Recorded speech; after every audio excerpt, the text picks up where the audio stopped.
Hey guys, how are we? All right, so as I promised, I'm going to go through some science and we're going to go through what I personally think is better, a bro split or upper body, lower body training, like frequency, so upper body, lower body, break, upper body, lower body, or consistent for 6 days versus a full body program training 3 to 4 hours a week. Okay, so here we go. So this formula here, or said protocol, is probably the most up-to-date literature and easiest to understand when it comes to the three pillars of fitness. Okay, so you got volume, intensity, and frequency. And each one of those is how you get stronger, how you build more muscle, and how you regulate your workouts not to get the symptoms of overtraining. Okay, so volume, sets times reps times weight, based over a week. Intensity, basically how hard you're working out based on your 1 repetition max. Frequency, how often you're working out a week. All right, so the thing you need to understand that with working out, it's never perfect. There's going to be good days, going to be bad days, going to be amazing days where you set PRs, and other days where you just feel like shit and you just don't feel like you're going, you feel like you're going just for the sake of it. So that's what you need to understand. That's life, okay? And then you have to have a good life balance. This video is mainly for people who are just generally interested in how to get the best workout and get optimal results out of being in the gym less, okay? So currently I'm doing a full body program training 3 days a week or 3 to 4 days a week, depending on how good my workouts are. If I have an amazing workout to get in all the required sets and reps in a workout, I won't work out 4 times a week, I'll just work out 3. But if I have a really bad day or I'm not feeling too good, like you got really bad delayed muscle soreness, so I've got really bad DOMs, then I won't carry over my training into the next day. I might just do like an upper body session and then come back and hit that lower body session later in the week and just vary my workouts. So when I say strength-based, majority of my lifts are strength-focused, but I am doing like moderate work. I'm doing work in the hypertrophy rep range. It's not just like 5x5. So I'm focusing on the big lifts. So 3 sets of 3 reps or 3 sets of 5 reps. And then for the accessory work like bicep curls, like my traps, my calves, delts, it's kind of like higher volume, so I'd be anywhere from like 12 to 30 reps, depending on how I feel and how much volume I've done the week before. All right, so Brad Schoenfield and a couple others, Eric Helms, Alan Aragon, have come out with some awesome studies. So with this here, they've stated that a full body program is more optimal than doing a bro split. So working out each muscle group more like 2 to 3 times a week is more optimal than working out once. Makes sense, right? So if you break it down this way, if you're only working out chest once a week and you're doing say 4 to 6 sets, compared to doing it 2 to 3 times a week, which could be anywhere from 6 to 12 sets. So you base that over a week, you're getting in nearly 2 to 3 times the amount of work in a year. So if you base that off a year, say 48 or 52 weeks in a year, you're going to get like roughly 2 to 3 times as much work in than just training that. So it makes sense.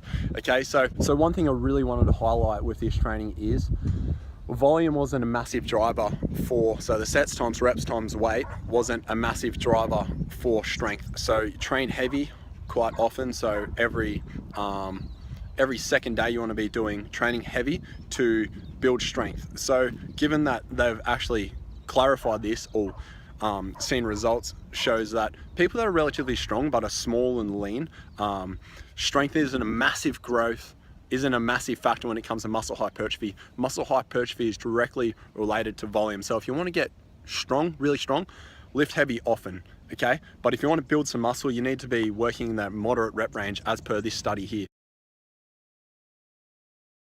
So there was a small difference, like I'm talking like 5, anywhere from like 3 to 8% roughly in the study that I just tagged, with the actual muscle growth between strength and hypertrophy. So you can understand you're doing more reps, your body's going to adapt to that stimulus by building more muscle.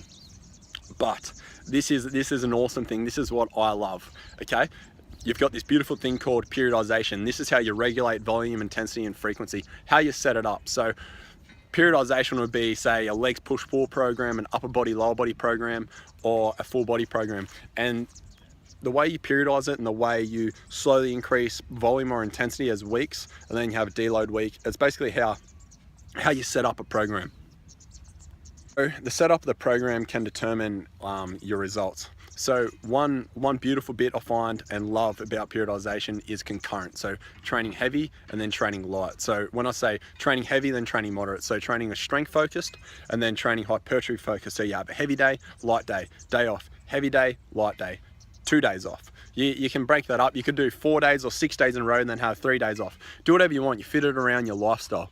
But the beauty of this is you're getting the best of both worlds. You're stimulating all those muscle fibers because you have certain muscle fibers that react to hard and intensive reps, those fast twitch fibers, and then the ones that react, slow twitch fibers react to higher reps. I'm talking like anywhere from 12 to 30, okay? Because you see some people doing lateral raises or calf raises like well into, or even tricep pull downs well into 30 reps and training well and truly to a failure.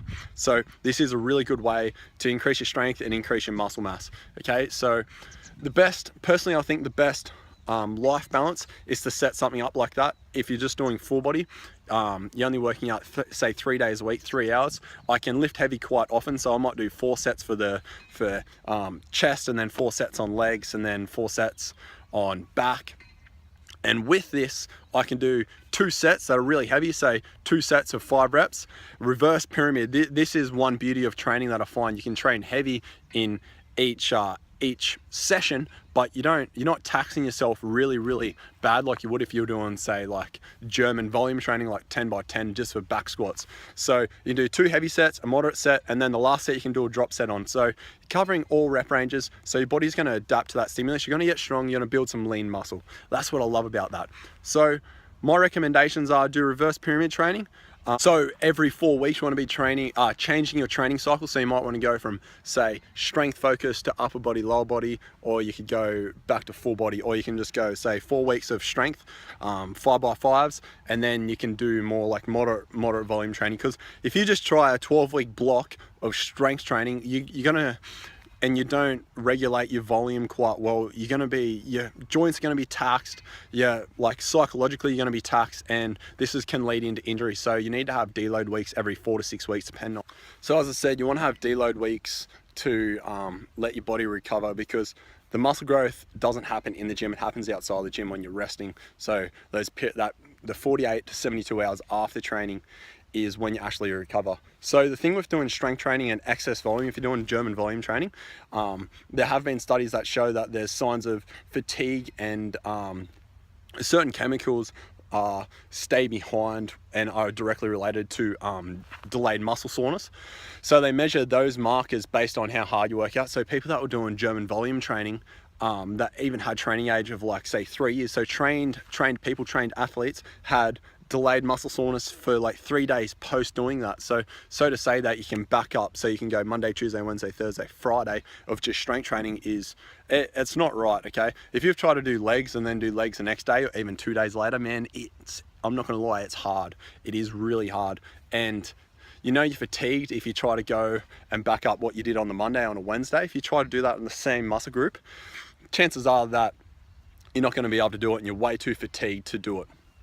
Or your muscles are way too taxed, you psychologically haven't recovered, and the glycogen in your body hasn't completely replenished itself. So my recommendations currently at this point in time, I'm going to do a full video on my full body program. So I generally will start on a different exercise Monday, Wednesday, or Friday. So I'll just go through my Monday session. It'll be squats, and then deadlifts or stiff-legged deadlifts, and then shoulder press, and then bench press, and then some accessory work, so bias, lateral raises, some face pulls, just to work on my muscle imbalances and work on my weaker points in my physique. So the compound exercises, the shoulder press, the deadlifts, the bench press, the squats, the really hard taxing exercises, I do a drop set on the last set, so I take that till fail, and I'm doing roughly 2 to 3 sets of really heavy, and then when I feel fatigued, I drop the weight down. So I'm starting heavy and then working my way down. So working sets, I'm doing 4 to 5, including that drop set. So I'm doing that roughly on every exercise. I'm having 2 to 3 minute break between exercises,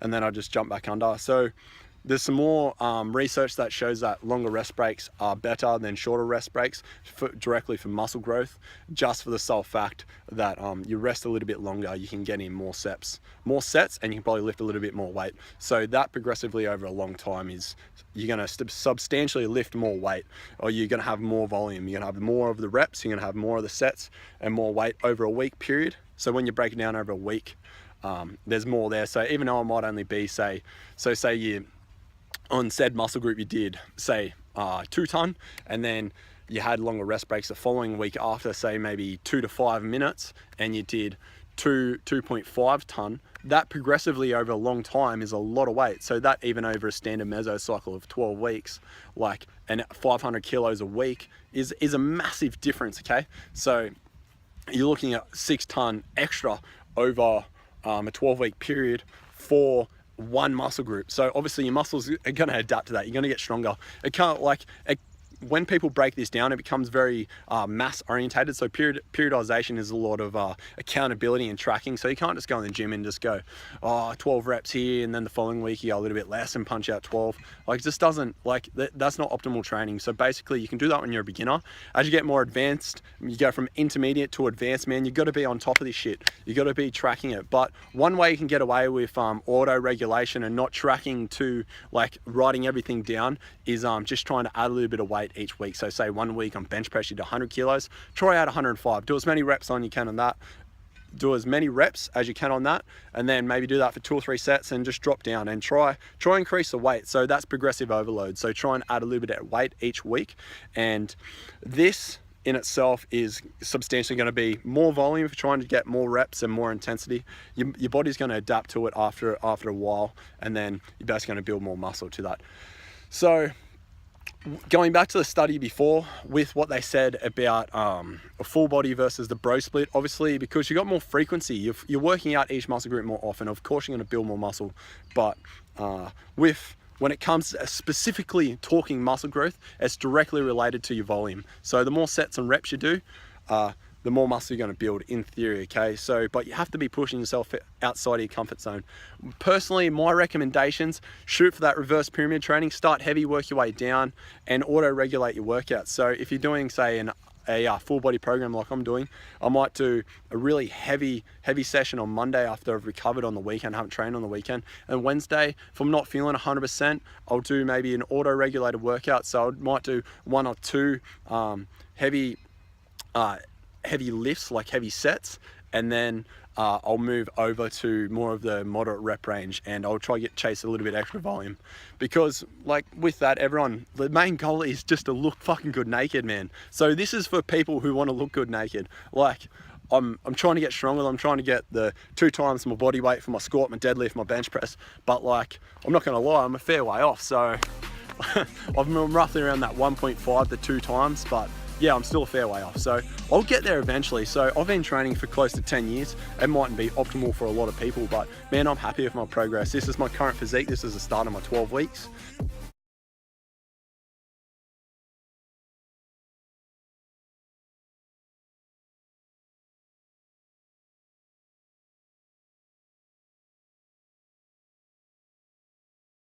And I'm hoping to increase my strength between roughly 2 to 5%. So these are the increments that you're looking at for a standard mesocycle. Mesocycle is roughly, so you have microcycle, then mesocycle. Mesocycles can be anywhere from like 1 period block to maybe 3. So it could be even a year, or it could be 3 months, like whatever you want to call it. You're not looking at a substantial amount of muscle growth. You get that in the first 2 years of training. So I went from like 60 kilos to 80 in like 6 months. Just went boom. Was I training correctly? No, I was just doing a standard bro split. Like I wasn't training optimally, but yeah, I got there. So like the thing is with fitness, like I can give you the best program, but unless you implement it, like if you just give it 70%, you're still going to build a substantial amount of muscle. I'd say honestly, like 80% of your actual growth happens in the first 2 years. Then after that, you're looking at small changes. And the thing is, as you get more advanced, you got to do more work, you got to do more volume, because you can lift more. And that in itself is more taxing on your body. This is what people don't understand. All right guys, so I'm just going to wrap this up here. So I'm just going to go through my full body workout. So this is the video here. It's about to be me who goes off into something so wrong. No, I take it.